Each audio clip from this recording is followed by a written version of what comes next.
খবর শুনছেন বিশেষ সংবাদ চ্যানেল থেকে। আজ জানাবো পশ্চিমবঙ্গ দেশ বিদেশের বাছাই করা গুরুত্বপূর্ণ তাজা সংবাদ। খবরের শুরুতেই জানিয়ে দেব সংবাদ শিরোনাম, পরে বিস্তারিত। কাকলি ঘোষ দস্তিদারের সঙ্গে হঠাৎ সাক্ষাৎ, মমতার সঙ্গ ছাড়ছেন উত্তর কলকাতার প্রাক্তন বিধায়িকা। দিল্লির আন্দোলনকারীদের বার্তা, সর্বভারতীয় ইমাম সংগঠনের প্রধান ইলিয়াসির প্রধানমন্ত্রীর উদ্দেশ্যে কটু কথা প্রসঙ্গে কি বললেন। 60,000 টাকার বেতনে ছেলের আমেরিকায় পড়াশোনা, অভিজিৎ দীপকের বাবার সম্পত্তি তদন্তের দাবি আরটিআই কর্মীর। তোলাবাজির মধুতে আসক্ত, দিলীপের নিশানায় বিজেপি বিধায়কদের একাংশ, হুঁশিয়ারি দিলেন সবকিছুর হিসেব হবে।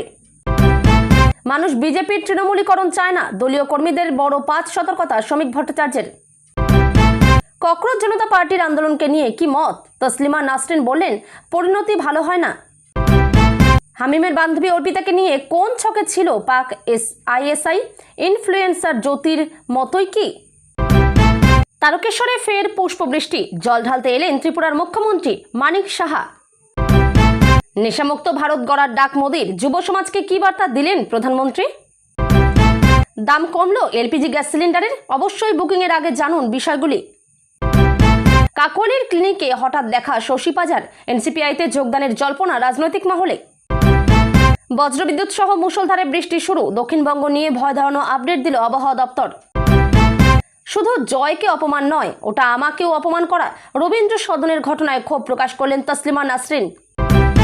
হাওড়ার এদো গলিতে জইশ জঙ্গির গোপন ডেরার খোঁজ, এখান থেকেই কি মুখ্যমন্ত্রীর গতিবিধির উপর নজরদারি চলছিল। এটা হবে না, নিয়ম লঙ্ঘনে ফাইন, জরুরি ঘোষণা রাজ্যের মন্ত্রী অগ্নিমিত্রার, আগামী 1 তারিখ থেকে। আজই কমনওয়েলথ গেমসের শেষ দিন, কখন কোন ইভেন্ট রয়েছে টিম ইন্ডিয়ার। জাতিভিত্তিক জনগণনা শুরুর পর জরুরি বার্তা মুখ্যমন্ত্রীর, এসআইআর এ যে 27 লক্ষ নাম বিবেচনাধীন ছিল। ইনস্টাগ্রামে পাকিস্তানের রানার সঙ্গে পরিচয়, কেন পুলিশের উর্দি খুঁজছিল। নিষিদ্ধ এলিমেন্ট এক্স এর চ্যাটবক্সেই অপরাধের ব্লু প্রিন্ট হামিম অর্পিতা। অন্তরাল কাটিয়ে বেরিয়ে আসছেন শেখ হাসিনা, 2 বছর পর দেখা দেবেন, কোথায় কখন।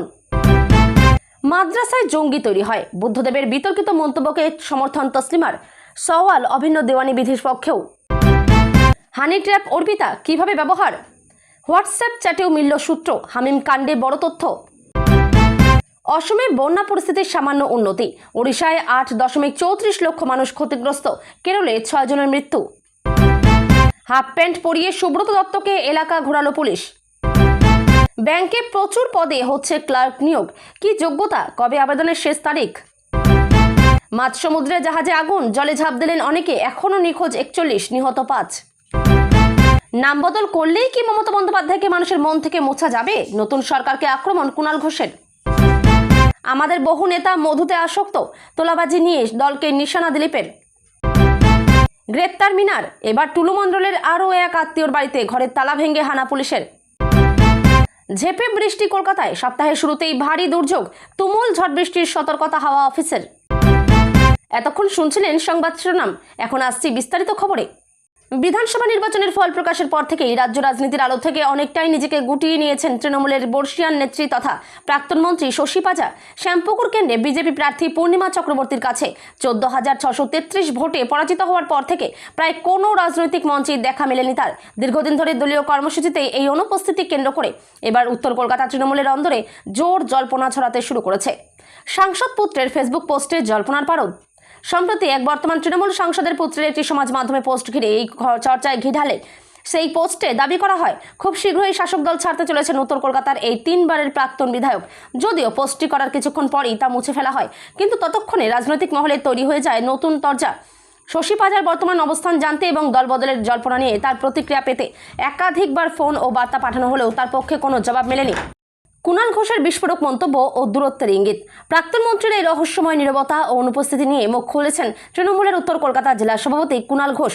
দলীয় নেত্রীর ভূমিকা নিয়ে সরাসরি ক্ষোভ প্রকাশ না করলেও দূরত্ব স্পষ্ট করে তিনি বলেন, বিধানসভা ভোটের পর থেকেই তাকে আর রাজনৈতিক ময়দানে সক্রিয় দেখা যায়নি। এমনকি ভোটের পর তার নিজের বাড়ি ভাঙচুরের মতো অপ্রীতিকর ঘটনা ঘটেছিল।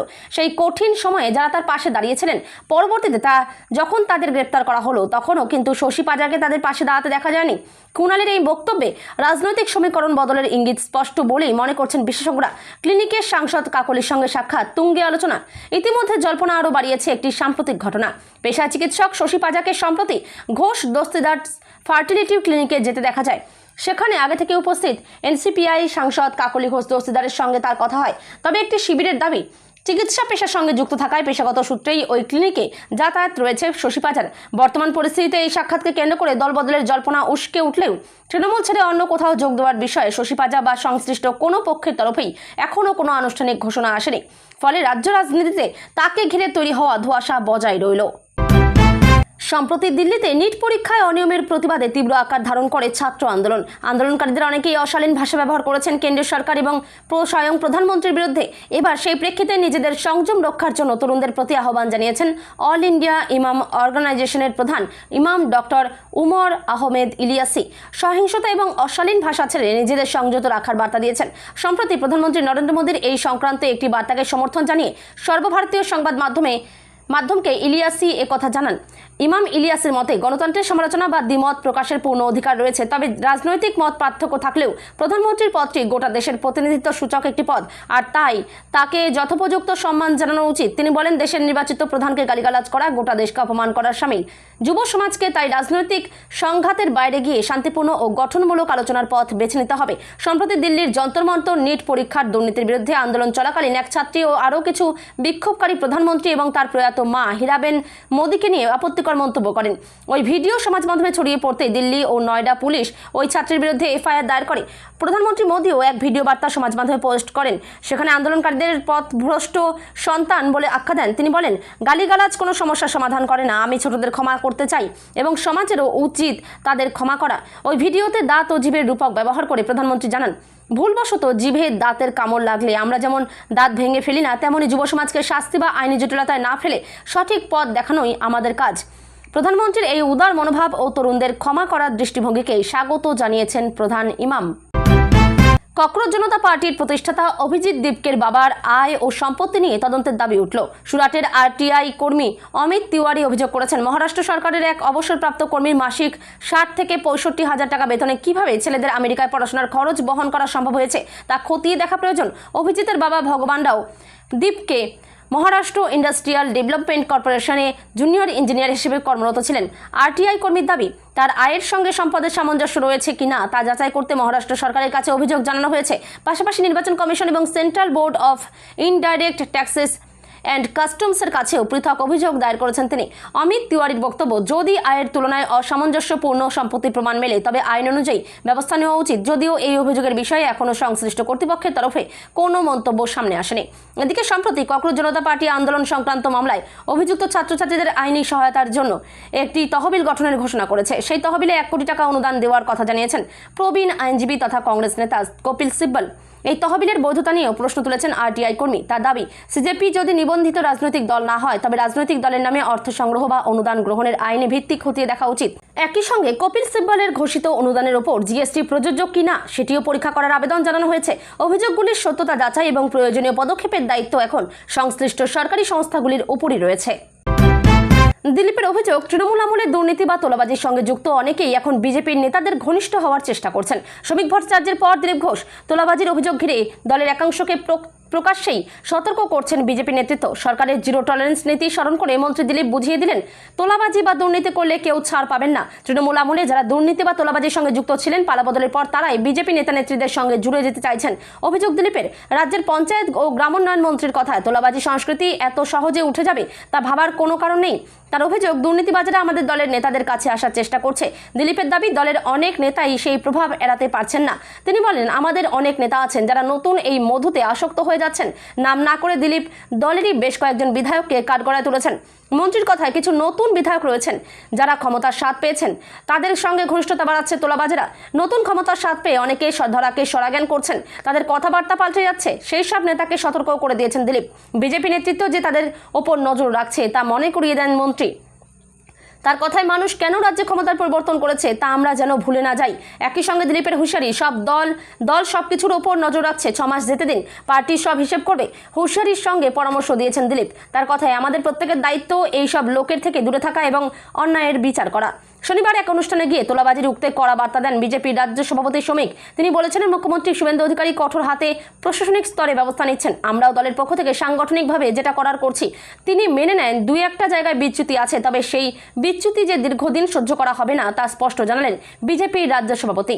তার কথায় আরও 15 দিনের সময় দিচ্ছি আমরা, তারপরে যেটা হবে বুঝতে পারবেন। ডিম থেরাপির বিষয়ে উল্লেখ করে শ্রমিকের সতর্কবার্তা, এই ডিম কিন্তু ঘুরে গিয়ে অন্যদিকেও পড়তে পারে, এটা প্রত্যেককে মনে রাখতে হবে, আমাদের দলকেও মনে রাখতে হবে।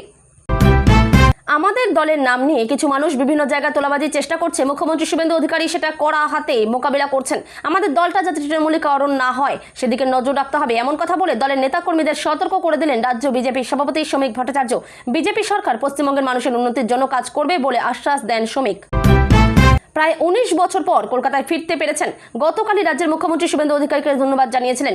আজ ফের অবস্থান বুঝিয়ে দিলেন সাহিত্যিক তসলিমা নাসরিন। পশ্চিমবঙ্গের তদানীন্তন বাম সরকার, 15 বছরের তৃণমূল সরকার এবং বর্তমান বিজেপি সরকারের মধ্যে কোথায় ফারাক জানালেন তিনি। বললেন, এক সরকার আমাকে থাকতে দেয়নি আর এক সরকার আসতে দেয়নি আমাকে, এই সরকার আমাকে আসতে দিয়েছে, এটাই পার্থক্য। ভারতের ককরোচ জনতা পার্টিকে নিয়েও এদিন নিজের অবস্থান জানান তিনি। একদিন আগে রবীন্দ্র সদনে আয়োজিত অনুষ্ঠানে তসলিমা জানান তিনি কোনো রাজনৈতিক দলের হয়ে কথা বলতে আসেননি, কাউকে পরাজিত করতেও আসেননি, তবে এদিন রাজ্যের বিজেপি সরকারকে ধন্যবাদ জানান তসলিমা। এদিন তিনি বলেন, আমি বিশ্বাস করি বিজেপি মত প্রকাশের স্বাধীনতায় বিশ্বাস করে, আমি চাই ভিন্ন মত পোষণকারীরাও যেন এই একই রকম স্বাধীনতা পান। আজও তসলিমা জানান এর সঙ্গে রাজনীতির কিছু নেই, তিনি লেখকই থাকবেন। তবে ককরোচ জনতা পার্টিকে নিয়ে প্রশ্ন করলে বাংলাদেশের 2024 সালের ছাত্র আন্দোলনের প্রসঙ্গ টানেন তসলিমা। তিনি বলেন, আমি ঠিক ফলো করিনি কি হচ্ছে, তবে ওটা দেখে একটা ছোট ভিডিও ক্লিপ দেখে মনে হয়েছিল বাংলাদেশে 2024 সালে যে ছাত্র আন্দোলন হয়েছিল ওটার মতোই। সেই ছাত্র আন্দোলন আমাদের বোকা বানিয়েছিল, কারণ আমরা ভেবেছিলাম সত্যিকারের ছাত্ররা এসেছে, সংরক্ষণ চাইছে না। ঠিক আছে, হতে পারে শেখ হাসিনা বলেছিলেন সংশোধন করে দিচ্ছেন, শেষ পর্যন্ত সরকার পতনের আন্দোলনে গিয়েছে এবং সরকারের পতন ঘটেছে। আমরা টের পেয়েছি, দেখেছি এবং প্রমাণ পেয়েছি যে আন্দোলনের পিছনে জিহাদিরা ছিল, ওই জিহাদিরাই পরে দেশ দখল করে। পরিণতি ভালো হয়নি, তাই বলেছি ছাত্ররা জমায়েত করলে, আন্দোলন করলেই পরিণতি ভালো হয় না। নিট প্রশ্নপত্র ফাঁসের প্রতিবাদে দিল্লিতে ককরোচ জনতা পার্টি আন্দোলন নামে ক্রমশ গোটা দেশে ছড়িয়ে পড়ে ওই আন্দোলন। অভিযোগ ওঠে বাইরে থেকে টাকা আসছে আন্দোলন চালিয়ে যাওয়ার, দেশের অন্দরে অশান্তি তৈরির চেষ্টা হচ্ছে বলেও অভিযোগ তোলেন সরকারপন্থী অনেকে। তবে তদন্তে এখনো পর্যন্ত তেমন কিছুই পাওয়া যায়নি, বরং ধর্মেন্দ্র প্রধানের ইস্তফার দাবি, আত্মঘাতী পড়ুয়াদের পরিবারকে ক্ষতিপূরণের দাবিতেই অনড় ছিলেন আন্দোলনকারীরা। সেই নিয়ে সোশ্যাল মিডিয়ায় পোস্ট করেছিলেন তসলিমা। এদিন তিনি বলেন, আমি এই আন্দোলন সম্পর্কে খুব একটা জানি না, একটি ভিডিও ক্লিপ দেখে ওটা মনে হওয়াটাই লিখেছি। গত 23 এবং 24 জুলাই এক্স স্যান্ডেলে ককরোচ জনতা পার্টি সম্পর্কে নিজের মতামত জানিয়েছিলেন তসলিমা। তার বক্তব্য ছিল, 2024 সালে বাংলাদেশের জুলাই আন্দোলনের কথা মনে পড়ে যাচ্ছে। সংরক্ষণ আর মেধার প্রশ্নে আন্দোলন শুরু হয়েছিল, শেষ হয়েছিল সরকার পতন দিয়ে। সেই থেকে আন্দোলন নিয়ে, পড়ুয়াদের জমায়েত নিয়ে সন্দিহান আমি। জুলাই আন্দোলন আমাকে শিখিয়েছে ছাত্র আন্দোলন মানেই গণতন্ত্রের পক্ষে সওয়াল নয়, সহ সরকার বিরোধী আন্দোলন স্বাধীনতার পথে নিয়ে যায় না। সব বিপ্লব সত্যিকারের বিপ্লব নয়, কিছু বিপ্লব আগের সরকারকে উৎখাত করে আরও ভয়াবহ অন্ধকার দরজা খুলে দেয়।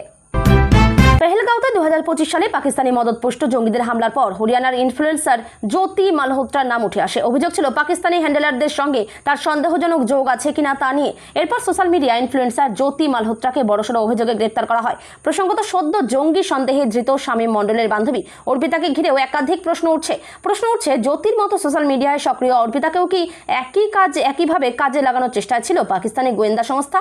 জানা যায়, অর্পিতা সোশ্যাল মিডিয়ায় নিয়মিত অতি সক্রিয় থাকত। ইনস্টাগ্রামে তার রিলও রয়েছে। এছাড়াও বাইক চালাতেও সিদ্ধহস্ত ছিল এই অর্পিতা। মিডিয়া রিপোর্টের তথ্য বলছে, পরিবারে অর্পিতার বাবা পেশায় কৃষক, মা ICDS কর্মী। দুই বোনের মধ্যে ছোট বোন অর্পিতা, দিদির বিয়ে হয়েছে।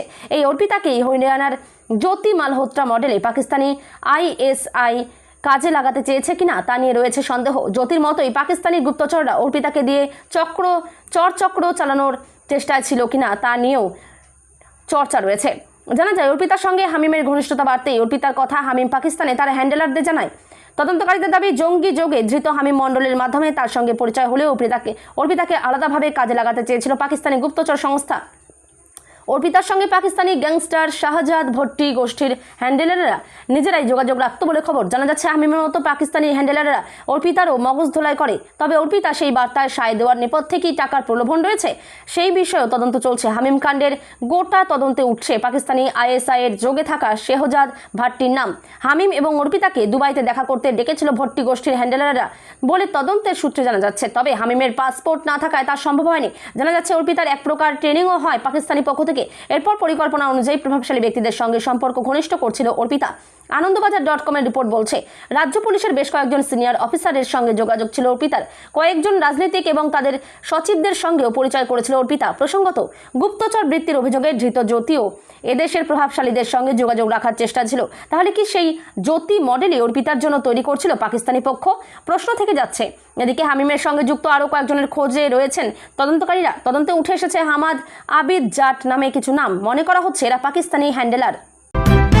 শুরু হয়েছে শ্রাবণী মেলা, আর সেই মেলাকে ঘিরে এবার একাধিক কর্মসূচি নিয়েছে বিজেপির সরকার। রাজ্যের মুখ্যমন্ত্রী শুভেন্দু অধিকারী নিজে এসে শ্রাবণী মেলার উদ্বোধন করে গিয়েছেন। আর এবার শ্রাবণের তৃতীয় শনিবার তারকেশ্বরে এসে বাবা তারকনাথের মাথায় জল ঢাললেন ত্রিপুরার মুখ্যমন্ত্রী মানিক সাহা। শ্রাবণের তৃতীয় শনিবার তারকেশ্বর মন্দির ও মন্দিরের আশপাশের এলাকায় পুষ্প বৃষ্টি করা হয়। এদিন সপরিবারে মন্দিরে আসেন ত্রিপুরার মুখ্যমন্ত্রী মানিক সাহা। প্রথমে দুধপুকুরের জল দেন মাথায়, তারপর পুরোহিতদের সঙ্গে মন্দিরে প্রবেশ করেন তিনি। গর্ভগৃহের বাইরে রাখা চোঙ্গাতে জল ঢালেন তিনি। মন্ত্র উচ্চারণ করে পুজো করান পুরোহিতরা। সাংবাদিকদের সঙ্গে কথা বলতে গিয়ে আবেগতাড়িত হয়ে পড়েন ত্রিপুরার মুখ্যমন্ত্রী। ছোটবেলায় বাড়ির লোকের সঙ্গে তারকেশ্বরে আসার অভিজ্ঞতাও তুলে ধরেন তিনি বলেন, ছোটবেলায় পরিবারের সাথে এই দুধ পুকুরে এসে স্নান করেছি, তখন খুব ভালো লেগেছিল, এখনও খুব ভালো লাগছে।